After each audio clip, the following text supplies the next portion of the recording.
Good morning and welcome back towards another video, and today we are going to be going over the Serpent Shrine Caverns. Let us begin. Okay, so when it comes towards making gold with the Serpent Shrine Caverns, there are a few keynote things you want to do. Number one, we're going to pull up WoW to Praiser so we don't forget, and what we're actually going for is the Battle Pet and the Mog that comes from this raid.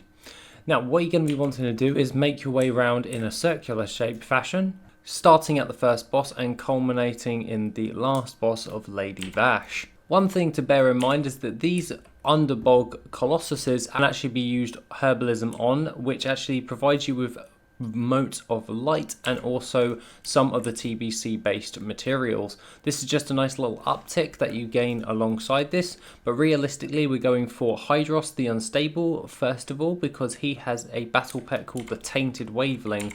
This is a 10% drop chance, so that's actually pretty dang good. Now, when you're actually running this raid, what you're going to be wanting to do is gathering up all of these mobs right here. Be sure to take out the casters, as these guys take a little while in order to take out.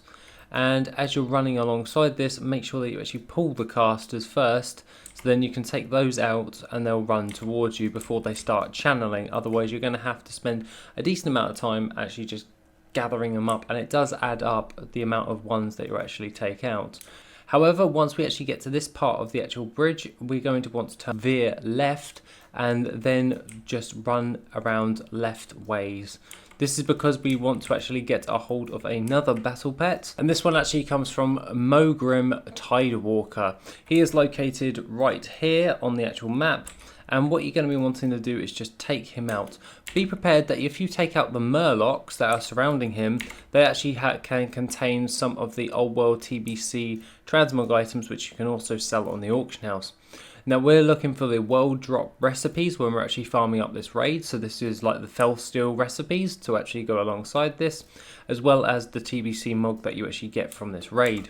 Now the TBC mog does vary server to server, so it is very server dependent. However, the battle pets work really well, especially when it comes towards farming this particular raid up. Which brings us on to our last boss, Lady Vash. Now if you're really quick, you can actually take her out. Otherwise, if failing that, you're going to have to take out the Tainted Wavelings every single time, and she drops the Coilfang Stalker. Now, the battle pets that you actually get along with this is the Coilfang Stalker from Lady Vash, who we've just taken out for 1,500 gold, or the region sale rate of, or the sale average, sorry, is 2,591 gold. The Tainted Waveling, on the other hand, goes for around about 2,499 gold, and the Tide Skipper goes for around about 2,999 gold. So in total, if you add all this up, we have a general gold per hour of 6, of roughly around about 7,000 gold if we round up, and 7,000 gold for about 7 minutes work isn't actually too bad in the grand scheme of things, as we actually just did that run while actually doing this farm just to make sure that the times are right. Now if we go over towards the auction house, we can actually have a look at these battle pets. What you're really wanting to do when you actually jump all of this up is, if we close that down and then we start searching for the Coilfang Stalker. Now at level 1 it goes for roughly around about 1,500 gold or 3,000 gold depending, but at level 25 you can boost that up to nearly 5,000 gold, upwards of around 8,000 gold in general. That is pretty dang good, especially for a very simple battle pet. However, the first boss on the thing with the Tainted Waveling with Hydros the Unstable, currently at level 1 is 2,499 gold, but at level 25 you can see that someone's trying to sell it for the same amount as a level 1, so they haven't got their auctioning operation set up properly. But other than that, the 6,698 gold for that battle pet for level 25. With the Tide Skipper on the other hand, if we go over to the Mogrim one, level 1, 3,000 gold, but if you boost it up to 25, you can sell that on for roughly around about 11,999 gold. This is pretty dang good, especially if you use this with Squirt Day.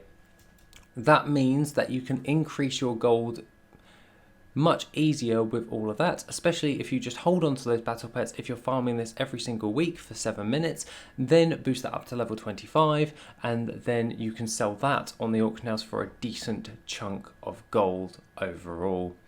Other than that, that's pretty much everything I have to say for today. If you want to check out any other gold making content or gold resources, then please feel free to go over towards the Patreon. Other than that, have an awesome rest of the day, and I shall see you in the next video, which will be soon.